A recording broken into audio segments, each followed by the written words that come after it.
محدین اور یہ کمبخت کیسے جاہل اور احمق ہے کہ بے حس و بے شعور چیزوں کی پرستش کرتے ہیں۔ مجھے اسی وقت ایک غیبی آواز آئی کہ یہ ایمان و توحید جو کچھ بھی تمہارا ذاتی کمال نہیں، یہ سب کچھ ہماری توفیق سے ہے۔ کیا تم اپنے ایمان کو اپنے اختیار میں سمجھتے ہو جو ان کو حقیر سمجھتے ہو؟ اور اگر تم چاہو تو ہم تمہیں ابھی بتلا دیں۔ اور مجھے اسی وقت یہ احساس ہوا کہ گویا ایک پرندہ میرے قلب سے نکل کر اڑ گیا جو کہ در حقیقت ایمان تھا۔ حضرت شبلی نے فرمایا کہ اس کے بعد ہمارا قافلہ نہایت خوشی اور کامیابی کے ساتھ بغداد پہنچا۔ سب مریدین شیخ کی زیارت اور ان کے دوبارہ قبول اسلام سے خوشیاں منا رہے تھے۔ خانقاہیں اور حجرے کھول دیے گئے۔ بادشاہ وقت شیخ کی زیارت کے لیے حاضر ہوا اور کچھ ہدیہ پیش کیا۔ شیخ پھر اپنے قدیم شغل میں مشغول ہو گئے اور وہی حدیث و تفسیر، وعظ و تربیت کا سلسلہ دوبارہ شروع ہو گیا۔ خدا بند عالم نے شیخ کو بھولا ہوا علم پھر عطا فرما دیا۔ ایک روز ہم صبح کی نماز پڑھ رہے تھے کہ شیخ کی خدمت میں بیٹھے ہوئے تھے کہ اچانک کسی شخص نے حجرے کا دروازہ کھٹکھٹایا۔ میں دروازے پر گیا تو دیکھا کہ ایک شخص سیاہ کپڑوں میں لپٹا کھڑا ہے۔ حضرت شبلی نے فرمایا، آپ کون ہیں؟ کہاں سے آئے ہیں؟ کیا مقصود ہے؟ آنے والے نے کہا، اے شیخ ابو عبداللہ اندلسی سے کہہ دو کہ وہ لڑکی جس کو آپ فلاں گاؤں میں چھوڑ کر آئے تھے آپ کی خدمت کے لیے حاضر ہے۔ سچ ہے، جب کوئی خدا تعالیٰ کا ہو جاتا ہے تو سارا جہاں اس کا ہو جاتا ہے، اور جو اللہ تعالیٰ سے منہ موڑ لیتا ہے تو ہر چیز اس سے منہ موڑ لیتی ہے۔ حضرت شبلی فرماتے ہیں کہ میں شیخ کے پاس گیا، واقعہ بیان کیا۔ حضرت شیخ سنتے ہی زرد ہو گئے اور خوف سے کانپنے لگے۔ اس کے بعد اس لڑکی کو اندر آنے کی اجازت دی گئی۔ لڑکی جو ہے وہ شیخ کو دیکھ کر زارو قطار رونے لگی۔ شدت غم دم لینے کی اجازت نہیں دیتا تھا کہ یہ کچھ کلام کرے۔ شیخ نے لڑکی سے مخاطب ہو کر فرمایا، تمہارا یہاں کیسے آنا ہوا اور یہاں تک تمہیں کس نے پہنچایا؟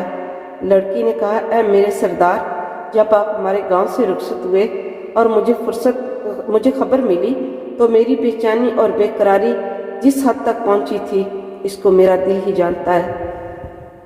نہ بھوک رہی نہ پیاس، نیند تو کہاں آتی۔ میں رات بھر اسی اضطراب میں رہ کر صبح کے قریب ذرا لیٹ گئی تھی اور اس وقت مجھ پر نیند غالب آ گئی۔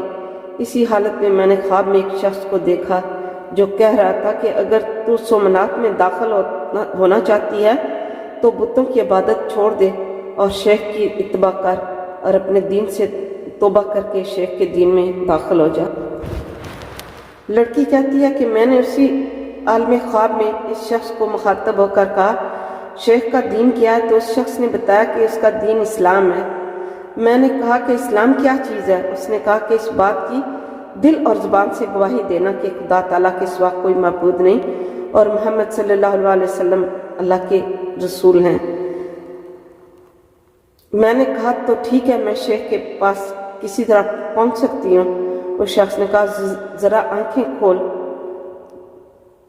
اور بند کر لو اور اپنا ہاتھ میرے ہاتھ میں دے دو۔ لڑکی نے کہا ٹھیک ہے، یہ کہا اور میں کھڑی ہو گئی اور ہاتھ اس شخص کے ہاتھ میں دے دیا۔ وہ شخص میرا ہاتھ پکڑے ہوئے تھوڑی دور چل کر بولے، بس کھول دو آنکھیں۔ چنانچہ میں نے اپنی آنکھیں کھولیں تو اپنے آپ کو دجلہ، ایک نہر بغداد کے نیچے بہتی ہے، اس کے کنارے پر پایا۔ اب میں پریشان ہو گئی اور میں آنکھیں پھاڑ پھاڑ کر دیکھ رہی تھی کہ میں چند منٹوں میں کہاں سے کہاں پہنچ گئی۔ اس شخص نے حجرے کی طرف اشارہ کر کے کہا کہ یہ سامنے شیخ کا حجرہ ہے، وہیں چلی جاؤ اور شیخ سے کہہ دو کہ آپ کا بھائی حضرت خضر علیہ السلام آپ کو سلام کہتا ہے۔ میں شخص کے اشارے کے موافق یہاں پہنچ گئی اور احباب کی خدمت کے لیے حاضر ہوں، مجھے مسلمان کر لیجئے۔ شیخ ابو عبداللہ اندلسی نے اس لڑکی کو مسلمان کر کے اپنے پڑوس کے ایک حجرے میں ٹھہرا لیا اور یہاں عبادت کرتی رہو۔ وہ لڑکی عبادت میں مشغول ہو گئی اور زہد و عبادت میں اپنے شریک کثیر لوگوں سے سبقت لے گئی۔ دن بھر وہ روزہ رکھتی اور رات بھر اپنے مالک و خالق بے نیاز کے سامنے ہاتھ باندھے کھڑی رہتی۔ محنت سے بدن ڈھل گیا، ہڈی اور چمڑے کے سوا کچھ نظر نہ آتا تھا۔ آخر اسی میں مریض ہو گئی اور مرض اتنا بڑھ گیا کہ موت کا نقشہ آنکھوں کے سامنے آنے لگا اور اب اس کا سفر آخرت آن پہنچا۔ اس کے دل میں اس کے سوا کوئی حسرت باقی نہیں تھی کہ ایک مرتبہ شیخ کی زیارت سے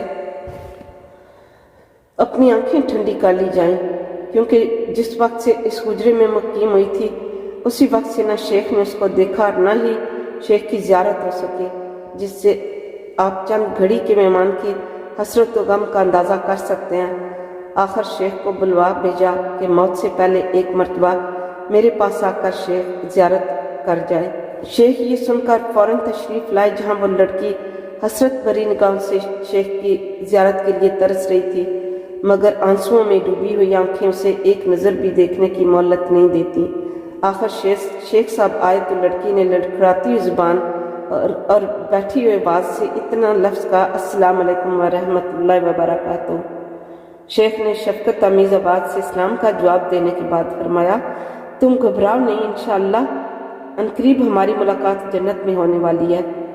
لڑکی شیخ کے ناسیانہ کلمات سے متاثر ہو کر خاموش ہو گئی، اور اب یہ خاموشی اور مہر سکوت صبح قیامت سے پہلے نہ ٹوٹے گی، اور اسی خاموشی میں کچھ دیر نہ گزری ہوگی کہ مسافر آخرت نے اس کو دیدہ دار فانی سے خیر بات کہہ دیا، انا للہ و انا الیہ راجعون۔